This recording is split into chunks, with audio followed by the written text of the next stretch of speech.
Cashflow Diary Podcast, episode 536. Welcome to yet another exciting episode of the Cashflow Diary Podcast, the podcast that teaches you insider tips, tactics, and strategies for creating leverage streams of cash flow into your life. Learn from top-performing entrepreneurs, business owners, investors, and thought leaders from across the globe as they share their secrets to success. Like what you learn on this and other Cashflow Diary podcast episodes? Go to learninvestingnow.com and sign up to receive powerful tips and information that will help you succeed as an entrepreneur and investor. Now, here's your host, investor, entrepreneur, business owner, educator, speaker, author, and master facilitator of Robert Kiyosaki's cash flow game, Jay Massey.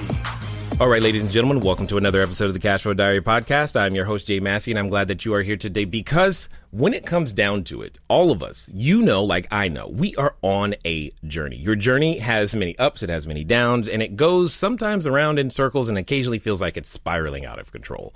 Here's the thing.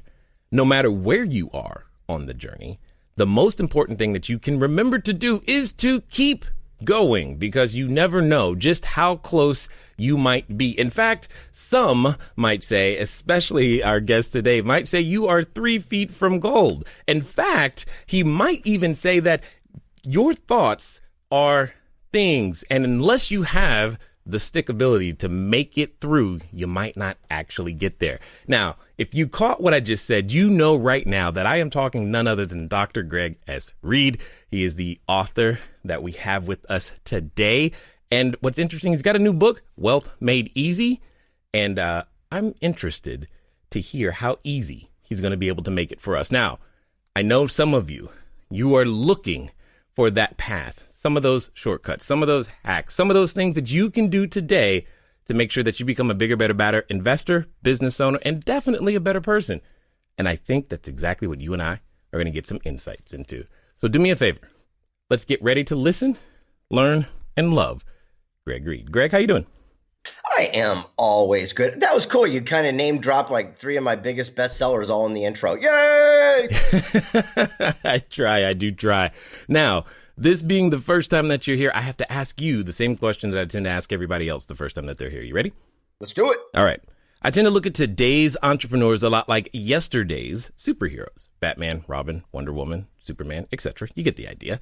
Because I think entrepreneurs and superheroes have a ton of things in common. For example, occasionally as an entrepreneur, I can envision myself running around town, using our products and services, and saving our customers one sale at a time. And yes, I'm probably wearing a cape and some tights at that particular moment. Also, though, like a superhero, an entrepreneur has a beginning. If you think about Spider-Man, for example, there was a time where he was just a kid, going to school, doing his thing, taking some photos, and then one day he gets bit by a spider, discovers he's got a superhuman ability, and now he has to choose. Am I going to use this for good or for evil? So my question to you is as follows. Before all of your books, before being on TEDx and appearing in Inc. and Fox Business, before your stars and Secret Knock and everything that everybody knows you for today, what we want to know is, who is Greg Reid? It's so interesting. I grew up in the mean streets of a place called Delmar, California. It's a little beach community here in San Diego. And, you know, it was really interesting. When I was a kid, I was, I think, 17, and I graduated high school. I was leaving the house to go get my first apartment. And my dad comes to me and says, "You can't leave." He goes, "You got to go to college." I go, "Nah, I'm going to pass on that." And he says, No, you don't understand. We'll send you to any college you want. I said, "No, I just want to get into sales and marketing. I want to start working my strengths." And he looked at me and said, "Son, you're never going to make a living talking to people." And here we are all these years later. And that's exactly what I did. And it's kind of become the running joke. And sometimes we understand that our parents, you know, they mean well for us, but it doesn't mean they always have the right information for us. Yeah, you know, I think there's a number of entrepreneurs who can have stories like that where they see certain things and they end up going in a completely different direction. So I'm curious. Now, we understand that, you know, you've been able to write a number of books and your Secret Knock happens consistently and all of these things are going on for you right now. But what we want to know is, What formed the author, the entrepreneur, the person that we know today? I'm going to go and stay with this superhuman thing, and we'll get to that. Okay. My superhuman power Mm-hmm. is that I have the ability to not give a shit. Yeah. Okay. I think that's it. Because at the end of the day, everyone has told me no and what I can't do my whole life, and I just never let it affect me. There's a coffee mug at Disneyland that says, "What would you do if you could not fail?" And to me, it was always, "What would you do if you stopped worrying what other people thought?" And that's the attitude I adopted. And from there, I've done unspeakable great things only because I didn't listen to people tell me what I could and could not do. And I just went to do what I desired. You know what? And that's a great place to start, because I know that there's a number of individuals who are listening right now. And as they're listening, they saying to themselves, and if they could right now, they would say to you, but Greg, you don't understand. My mom says this, and the test score I took said this, and I went to college for this, and I'm too short, I'm too tall, I'm too skinny. What do you mean? Don't I have to care about what other people are saying? That how else am I supposed to take their advice? Well, again, first of all, you don't seek advice. One of the greatest ahas I ever had was successful people seek and listen to and apply counsel, where failures listen to opinion. An opinion is based on ignorance, lack of knowledge, and inexperience. So if you go to a family friend and tell me you're going to write a book, they might talk you out of it if they've never written a best-selling book. But if I go to Jack Canfield, who wrote Chicken Soup for the Soul, and say, "Hey, Jack, I want to write a book," he'll sit me down and give me counsel based on wisdom, knowledge, mentorship. If we would spend our activities only seeking counsel and ignoring opinions, that's the day your life would change. So I love my family. I love my friends. I'll go golfing with them and have Thanksgiving, but I promise I'm not going to talk to them about my business ventures because they just don't understand. And when people say, "Hey, you don't understand," let me explain something. I've been now published in over 78 books, 45 languages, and I have an honorary PhD and a doctorate in literature. Now, I cannot spell. I cannot read. I have dyslexia. If you play me Words with Friends, you'll win every time. And the fact of the matter is, I understood the power of working your strengths and hiring your weaknesses. So I'm full of crap. I'm a great talker. So I hired amazing ghostwriters who would sit me down and take my words and then craft them in a way people would want to read it. So all we got to do is understand that power. Yeah, what's funny is that I actually enjoy Words with Friends. Occasionally I play with my mom a lot, so that's usually how that one goes. But I get you there. Is many times we spend a lot of time, we meaning the proverbial entrepreneurs or the individuals who are looking to do something bigger, better, better than what they are currently doing. We spend an inordinate amount of time focused on our weaknesses and what we can't do. Now, when it came down to it, let's talk about that first book. Oh, what was that like? Brutal. I remember I was speaking at a university and a kid came up to me and he says, "Hey, man, you should write a book." I go, "Man, that's a great goal. I've never really read a book." And so I took it on. And there's a thing when you write a book, it's called a query letter. It says basically who you are, what's your message, why are you an expert, who's going to read your book. I sent these things out every single day, and I was turned down 268 publishers in a row. Wow. The 269th publisher said, "We'll do your book. All you have to do is change the title, the beginning, the middle, and the end." And right then and there, I realized that I didn't know what I was doing. So I sought out a ghostwriter. So my book said, hey, a boy has an entrepreneurial spirit. He gets up off his ass. He goes outside, mows some lawns, makes some money, and he gets what he wants. And they took it and said, it was a glorious Sunday afternoon when a young bright-eyed lad took his best friend to meet the new day. As he went outside with the entrepreneur, and they wrote it in a way that people would want to read it. And so I understood I'd stay in my lane. And by doing that, here we are today. So, there's something important in that, because there's a number of entrepreneurs out there, maybe whether they're trying to get their first real estate transaction, raise capital, talk to investors, build their first widget, bring their invention to the marketplace. They've heard no, but they haven't heard no 268 times in all the various forms I can imagine. And yet they feel like they have failed. What would you say to a person who's having that as their current reality? Well, it's interesting. In the new book, Wealth Made Easy, one of the wealth hacks is just that.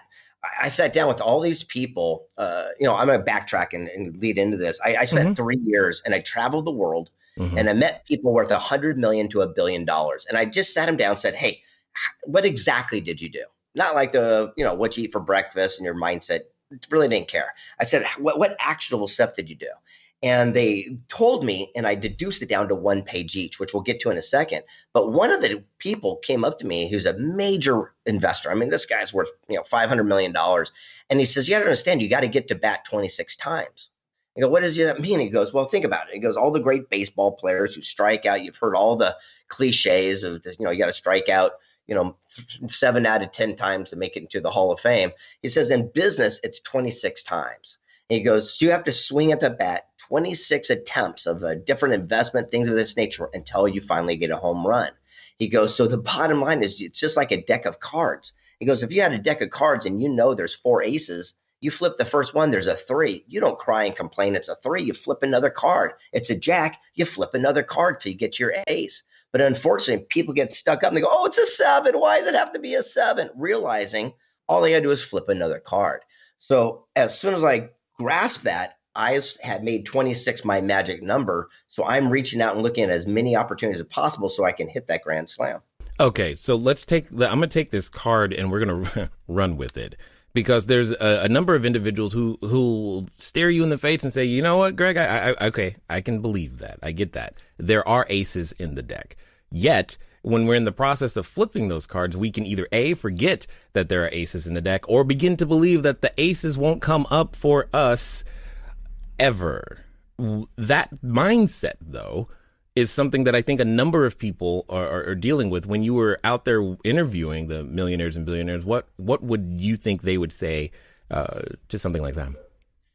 Well, I think one of the things they all had in common was that word you used earlier called stickability. Look, the fact. Well, let's be real. That's your word, because that's true. So Napoleon Hill's that I borrowed. So the whole concept is this. I remember interviewing Truett Cathy. And I said, look, I want to be a billionaire. Yeah, I want to be a billionaire like you. What do I do different? And he said, stop planning so much. Well, what do you mean? He goes, last year you had a lot of plans. I go, yeah. He goes, how did that work out for you? He goes, I guarantee you'll hit goals because you're an action taker and you'll get out and do it. He goes, but stop getting so caught up in how it has to happen. I go, what do you mean? He says, look, if I'm on my sofa and I want to get to the end of the street, that's my goal. I have to get off my backside and take action and move toward it. He goes, then I look for and capitalize on unexpected opportunities. I go, what do you mean? He goes, well, did a kid leave a skateboard or a bicycle out to make my journey short? If I get lucky, I'll wave down a neighbor and I'll hitch a ride to the end of the street. He goes, either way, I'll get to my goal. I'm just not so caught up in exactly how it has to happen. So for the people that come up to me and say, I don't know anything, look, I'm not a psychologist. I'm not here to fix you. It's not my job. The realities are, that's your reality. So for me, I have a different reality. I expect every time I pick up a phone call that someone's going to say yes on the other line, because that seems to be my history. So maybe that's why people do it. But I also understand this. The most successful people are also the most available people. So I reach out to the highest possible human beings on the planet so I can get the information and get counsel right from the source. So when it comes to, reaching, because that what you just said right there, there's a number of people, I mean, especially in today's day and age, it feels like everybody's accessible. I mean, even our president likes to tweet a lot.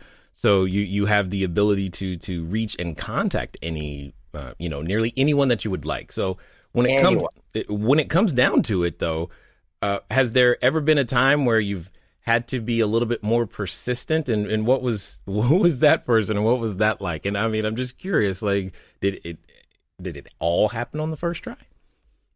Not always, but you just have stickability and you keep pounding away at it, but you never know how it's going to happen. So let me see here at Secret Knock, by the way. So you mentioned earlier, I have the Forbes Inc. and Entrepreneurs Top Business event for business leaders. And it's grown so much since the time that you came many years ago. And what happened is that we started reaching out to these crazy people. I mean, it's phenomenal to me. I mean, this last year I was sitting on stage and I remember President Vicente Fox comes on stage and I go, hey, Vicente, let's start our interview very slow and we'll work our way up. And he goes, okay, Greg, what do you want to talk about? I say, I understand you're building me a wall. And he went, what? He just flipped out, right? And I brought in everyone from Tonino Lamborghini to the founder of Showtime, the inventor of the credit card magnetic strip to the founder of Ugg Boots. But the toughest one I had to do was I did a private Skype with Edward Snowden while he's hiding in Russia. Wow. And what was interesting of that one is going through all the, security and things of this nature and rigmarole and the lawyers and stuff like that. But the interview was pretty spectacular. We had to move locations a couple times just to pull this thing off. And at the end of the interview, I go, hey, Ed, I got one last question. He goes, what? I go, well, look, before I ask you this, make sure your lawyers are on the line so they can answer, accordingly. I don't want you to make a mistake. He goes, okay. And he goes, what is it? I go, no. I go, the way you answer this question is going to affect every single person that ever watches this. So make sure you use every word meticulously when you answer. And he goes, Greg, what's the question? I go, how do you delete your internet search engine for porn? And he started laughing. He goes, what are you talking about? And he sent me a letter later saying, best question ever.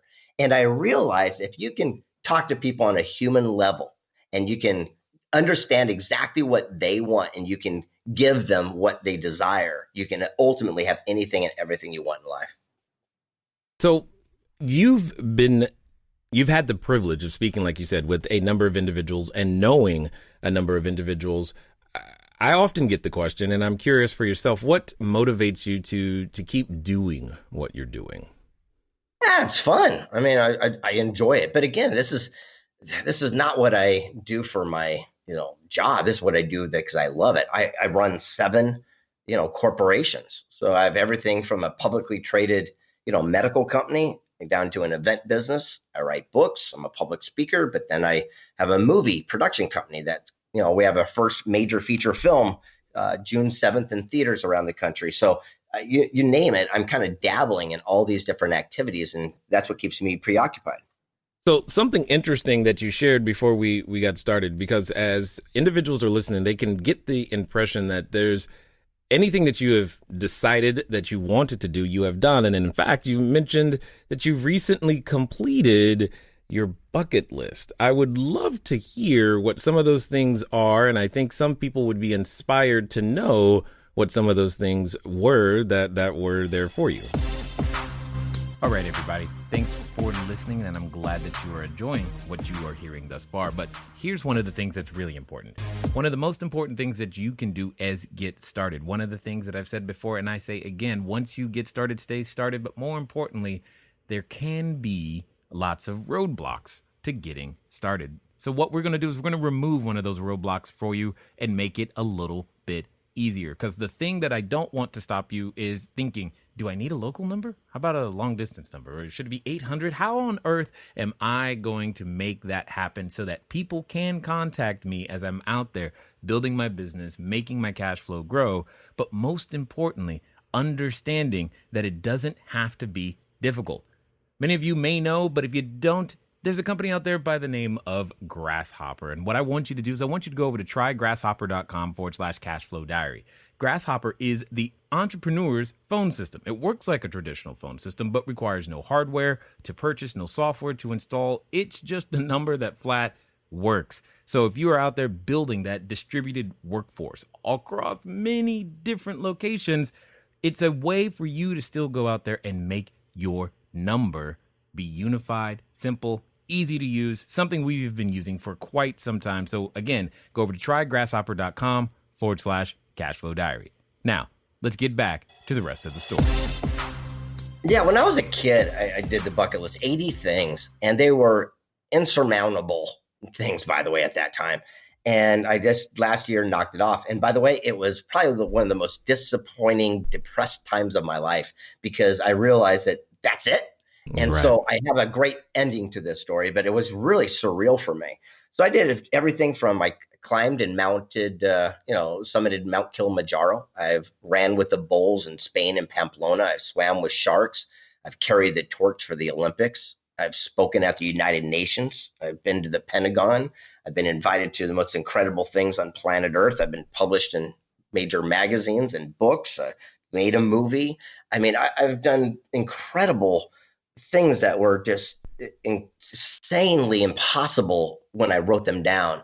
And what's really, really nice about that is that as soon as you have a dream and you move toward it and you look for unexpected opportunity and you share that dream, you'd be amazed how many people are jumping on board to help you see that come through. And, the most successful people are the most available. I remember saying, hey, I want to climb Mount Kilimanjaro, but, I don't want to get killed, and I want to run with the bulls, but I don't want to get gored.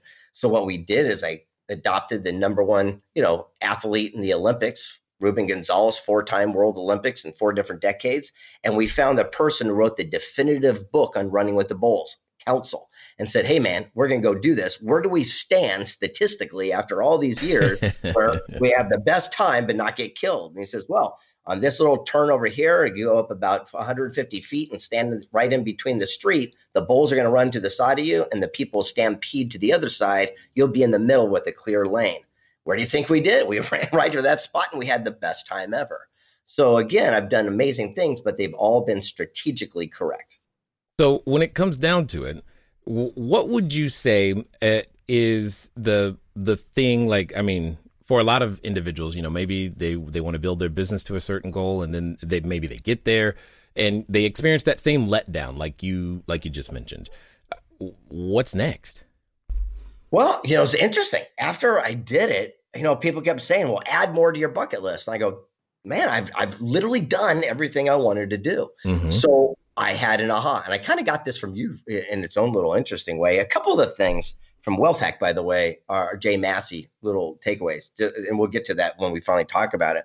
But what was really, really interesting for me is I have a 7-year-old son, and I sat him down and I said, Colt, I go, what is it you'd like to do?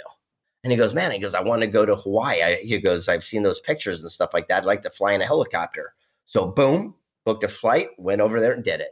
He goes, Dad, I've always wanted to fly in a private plane. He sees all this stuff on the internet and YouTube channels and stuff. So boom, done. He goes, hey, I want to meet, Jake Paul, his hero. So I had a video, made for him so he could have. So what I'm doing is I'm now, my bucket list is fulfilling my son's bucket list. And I got to tell you, it's way more fun than mine.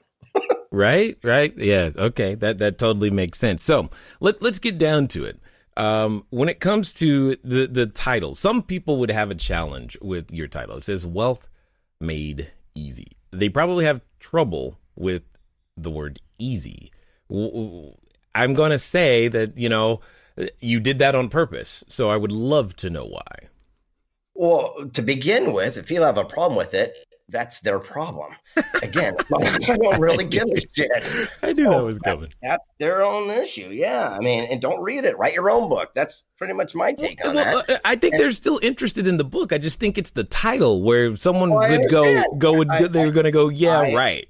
I understand. And all I can say is that's their issue. But it was that easy. And it was so fun for me doing this because I'm a simpleton, I'm just a regular guy.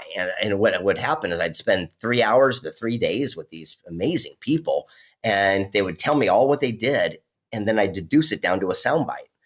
And they loved it because they go, I've been trying to explain forever. And I called the first billionaire guy and said, will you teach me exactly what you did? And he goes, 100% absolutely yes. And I said, why? And he said, no one ever asked me. He goes, my grandkids are fighting over my inheritance and my kids want to drive new Lamborghinis, but nobody has asked me how I did it. And so the first guy sat down, I go, how did you make $1 billion in dirt? And he says, that's easy. He says, time plus land is wealth. I go, explain that. He says, all I do is I find a town anywhere in the world that's growing exponentially at 25% a year. Go on Google Maps. It's free. You can find it anywhere. He goes, I look for Broadway, Main Street, and I draw a line out 8 miles and I buy the dirt. That's it. He goes, I rent that dirt to farmers who pay the lease, so it's free, and I get vegetables for years. As the town continues to grow at 25%, it ends up on my plot. And since I'm on Main Street, Broadway, I own the biggest amount of land, and that's what I sell to the big box stores for 800 times what I paid, $1 billion. Got it. Now, in that one strategy alone, there's a characteristic that I think is, I don't know if it's a characteristic as much as it is a quality of being that requires, patience and flies straight in the face of this immediate gratification and the things that we can get used to just from the way that we live today. Would you? Absolutely. Well, No, I agree with you. I mean, so many people talk about the law of attraction and the law of action, all that. Again, people discount the biggest one. It's called the law of gestation. And again, you and I spoke about this at a restaurant many years ago when you were talking about gold and silver and things of this nature. And it was really interesting. So if you want to grow a carrot, you have to plant a carrot seed, and it takes 16 weeks or what have you to grow that carrot. And if you keep pulling it up and looking at it, it will never become a carrot. But that's what we do as entrepreneurs, is we have to understand that the universe and the laws of energy are there to help us, are conspiring to help us. So we have to get out of our own way sometimes, and we have to plant the seeds of success and then let the law of gestation run its course. And so that's where the patience comes into play. What were some of the other characteristics that you have found to be like a through line for many of the individuals who made their wealth easy? A lot of them weren't overly positive, so I haven't been sharing them. But I will tell you this, some of the most brilliant ones to me were the most simple. I mean, for example, I remember Lamborghini and I were sitting in India, and we were talking things out, and I go, I just don't get it. I go, how did you and your dad, no TV commercials, how in the world did you create all this money? And he said, that's easy, Greg. He goes, all you got to do is create a product, good, or service that people will save their money to happily hand it to you. So what do you mean? He goes, no one's going to save their money to buy your book or go to your seminar. He goes, but people cash in their 401k to drive my car. He goes, no one's going to pay $2,000 a night to live in their own apartment, but you're going to cash in the whole family vacation fund to go to Anaheim and give it to a mouse with big ears. He goes, if you can create a product, good, or service that people save their money to happily hand it to you, you'll never have a complaint, a chargeback, or angry customer, and you'll create unlimited wealth and prosperity. You know what? I'm just thinking about some of the things that, I do and have done. I'm like, that one actually kind of fits because of the way that we play in the real estate market. I'm curious, what would you say when you were interviewing these people? Oftentimes when you have the privilege of doing so, there are lots of little lessons that you get to learn yourself. When it comes to wealth made easy, this far into your career, what else is there for you to learn, and what did you learn in this particular process? Well, before I answer that, can I answer this? It'll take about 5 minutes to answer. Sure. I don't know our block of times, but we're good. We got lots of time. Jay, this one hurt my head, and it still does to this day. Okay. And because it goes against every single thing that I ever thought. So imagine every single thing I've ever written about wealth and prosperity is wrong. So that's where I'm at. What? And so I sat down. Yeah, I know. It was really weird. So I sat down with this guy who's worth multi-billion dollars, and he's coming to prosperity camp here in June at my house. And it was really interesting. I sat him down. I said, why are you a multi-billionaire and I'm not? I go, I'm just as smart as you. I take just as much action as you. I go, I don't get it. And he looked me straight in the eye, didn't even miss a beat, and says, Greg, it's because you believe the bullshit lies that you spread to the world. He goes, you are the person that suppresses mankind. You're the person who keeps everyone down. And by the way, we thank you. He goes, you are the person who does all of the work for us. I went, what? And he goes, Greg, you'll go out there and you're the purveyor of the greatest lie that's ever been told. I go, what's that? He says, to follow your passion and the money will follow. He goes, please keep those bumper stickers alive. And I go, what do you mean? He goes, think of all the memes that you put out there. Follow your passion, not a paycheck. And then they wonder why they're broke. He goes, what you'll do is you'll find someone who's a welder their entire life, an admirable field. They finally retire. They got a nest egg. They go to a Tony Robbins seminar. They decide to follow their passion, open a yogurt shop. He goes, 90% of businesses fail the first year, not because of their passion or their desire. It's because they know nothing about yogurt. He goes, but when they go under, it's their baby. So they hold on so long because it's their passion, because you taught them this. And he goes, as they sink, holding on to an anchor, pulling them down, they also pull down their car and their boat and their house. And goes, woo, we love that. We sweep in and buy it pennies on the dollar. Would you please write more books? And I looked at him, I said, what are you talking about? He goes, we're like a game of Frogger.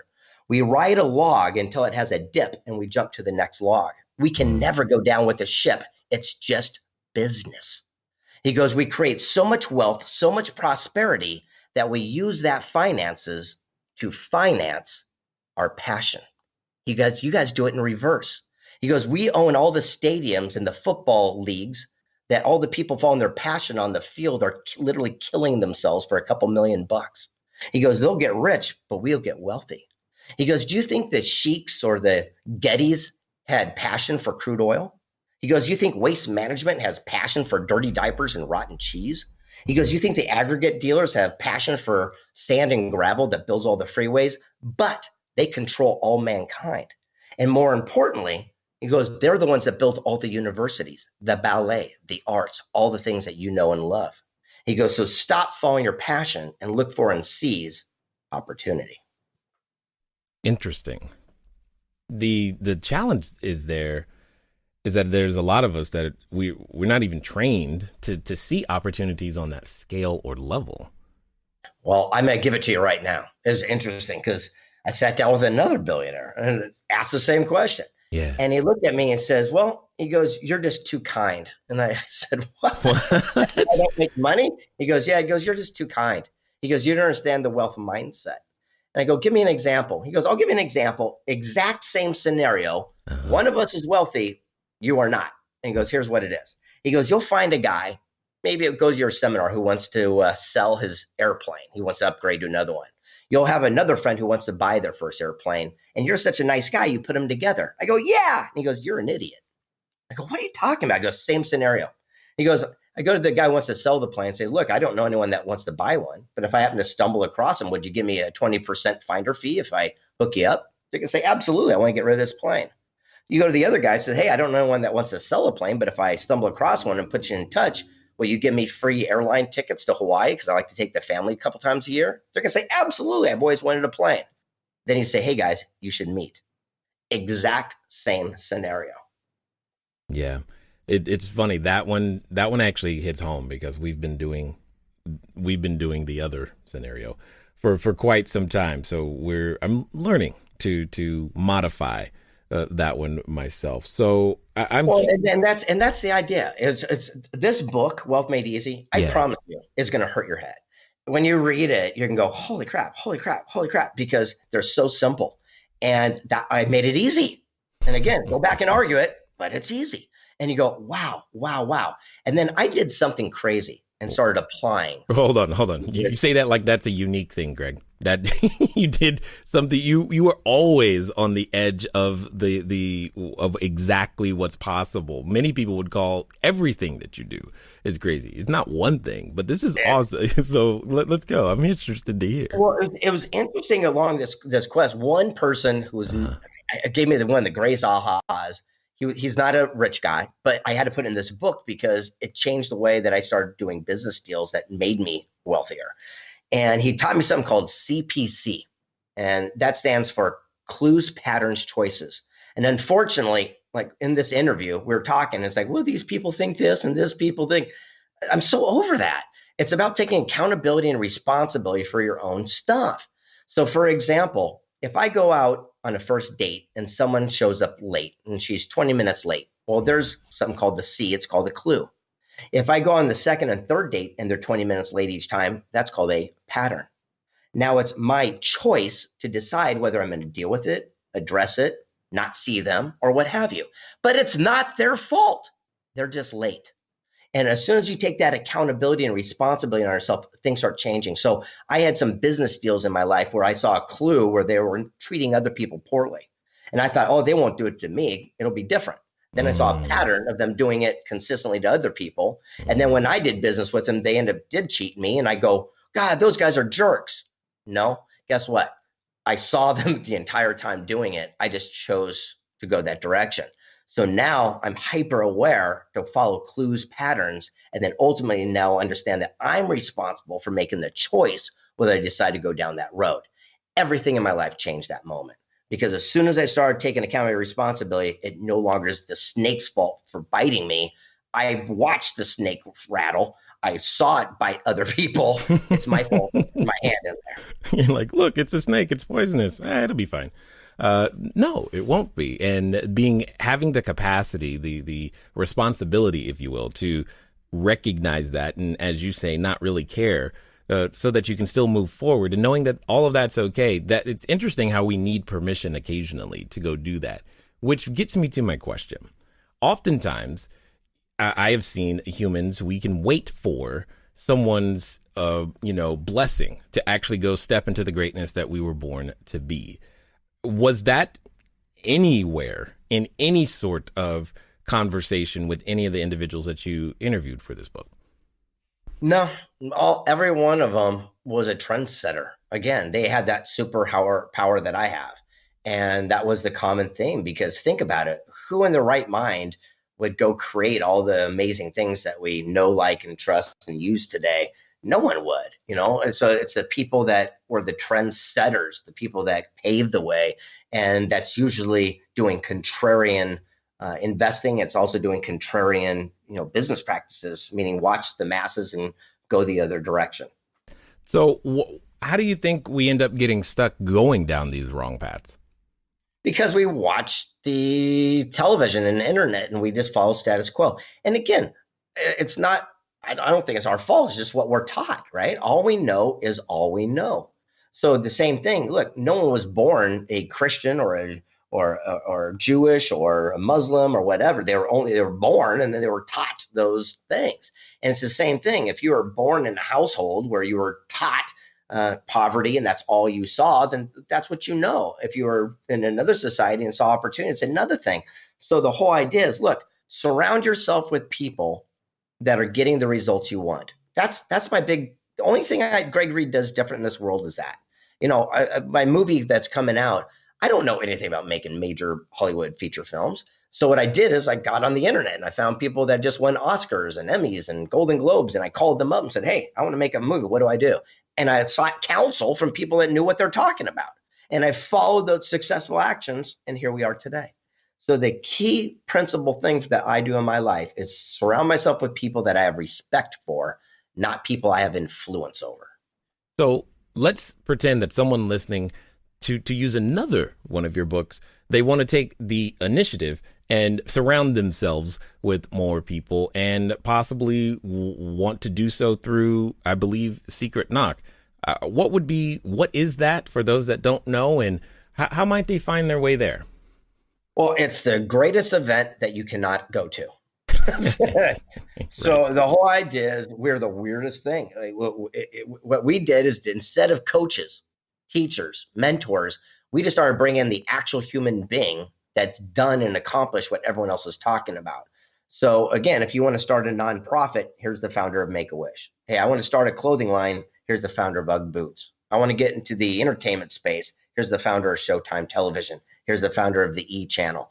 And what we do is surround ourselves with the actual people that are thriving at what we've always dreamt about. And it's interesting to go. It's $3,000 to attend, and we will not tell you where it is or who will even be there. You have to go online, fill out an application, and then someone calls to make sure you're not a wackerdoodle before we even talk about even accepting you. So if you're wearing a tinfoil hat and talking to dead aliens through your cat, you ain't coming to my event. And so that's what it's all about. Wackerdoodle? Wackerdoodle, yeah. It's taken me to build up the relationships with all these people. The last thing I need is having an amazing human being like President Vicente Fox sitting there, and some wackerdoodle comes up to him and said, hey, look, some alien was talking to me last night through Jupiter, right? I just don't need that. So what happens is I make sure that we, pre-screen everyone that comes. Now, look, you don't have to be rich and successful to attend. You just have to have the willingness that one day you'd like to be. And then once you put yourself in that circle, amazing things happen. You can read all the books, you can listen to all the seminars, you can listen to all these podcasts, but imagine how fast your life would, go to the next dimension if you just sat face to face, knees and knees, and had a beer and shared a couple tacos with the person who's already done what you want to do. And that's what we offer at Secret Knock. Now, for those that have listened this far, have enjoyed our banter back and forth, want to find out, more about what you've got going on, maybe even, find their way into Secret Knock, pick up a copy of Wealth Made Easy, for example. What's going to be the best way for them to track you down? Well, there's a brand new thing out there. It's called Google. And so you can use that bad boy. That'll work. But the main thing, if you want to just talk to me direct, go to Instagram, because it goes right to my cell phone. And I always got it on and I'm always on it. So if you go to Instagram at Greg S. Reid, or Dr. Greg Reid, and you click on me, follow, and then send me a DM. I'd be glad to connect with you direct. And it's not going through a secretary reception. It goes right to me personally. Perfect. Now, as we wind down here, I've got a final question for you because I'm curious to hear your answer. As I mentioned earlier, there's a number of individuals who are listening, and probably just in the course of this conversation, they've reached that point. They're ready to draw that line in the sand. And they're like, you know what? If Greg can do his bucket list, I can do mine. You know what? I'm tired of 6 figures. I'm ready for 7. I'm tired of 7, ready for 8, 9. There is more out there for me, and I'm going to go get it. And you know, like I know, that oftentimes when we draw that line in the sand, we're at what I like to call the precipice of decision. And when we're there, we have a companion. That companion often comes in the form of a voice, and it's a voice that reminds us of, well, it didn't work last time, and who are you? Do you honestly think you can do those things? And for some people, they're related to that voice. So my question to you is as follows. Let's pretend that this time it's going to be different. This time they're not going to let anything stop them, and in fact, they're going to do exactly what you suggest. And they're going to do so in the next 24 to 48 hours. What would you suggest that they do? Stop sharing your ideas, goals, aspirations with people that you already know are not going to support you. Again, clues, patterns, choices. So take accountability and responsibility and take action and do it around people that are getting the results you want. Look, again, if I want to write a book and I'm going to go to my significant other or a family member and say I'm going to do it, if they've never done it, why am I even wasting that breath? It makes no logical sense. But what I would do is I would seek somebody who's already got the results I want. If I wanted to be a best-selling author, I wouldn't go to people who wrote great books. I go to Barnes & Noble and go to the best-selling book section and ask the best-selling authors how they did it. Be very strategic. Surround yourself with people that are getting the results you want. Stop sharing with your ideas and goals with dream killers and dream stealers, and surround yourself with people that ultimately are going to help you succeed. I love it. I definitely appreciate your tenacity, your continued and focused energy that you have always had, in the fact that you have clearly said things like that you are always good. I've always remembered that about you, and that's excellent. And I'm glad that that continues today. And I just want to say thank you for taking the time to share your knowledge, wisdom, and insight here with us at the Cashflow Diary. Absolutely, dude. I mean, we go way back. And it was really interesting is in Wealth Made Easy, I put a couple things that you and I talked about many years ago. We did Coin is King, where, it doesn't take, $1 million to get $1 million. It takes a jar with a goal on there. And when you come home, you reach in your pocket and you pay out your change and you put it in that jar and don't touch it. And you feed that dream. And then when you go to dinner and you pick up the tab and I was going to pay for it, well, I'm going to say, how much was that? You're going to say $42. I was going to spend that anyway. That goes in the jar. And if we can start feeding our dreams and doing it at incremental little bits, the compounding effect adds up, and ultimately you can get everything you desire. All right, ladies and gentlemen, you know what time it is. It's time for you to move at the speed of instruction. What does that mean? That means go pick up a copy of the book, Wealth Made Easy. You already know how to use Google, so you have no excuse. But most importantly, here's some things that I want to make sure that you remember. You must remember to ask ourselves the very important questions. Yes, you have clues, and yes, there are patterns, and yes, you can make choices, but remember to ask yourself this today. What would you do? What would you do if you could not fail? Ladies and gentlemen, it's been fun talking to you today. I look forward to talking to you soon. Until next time.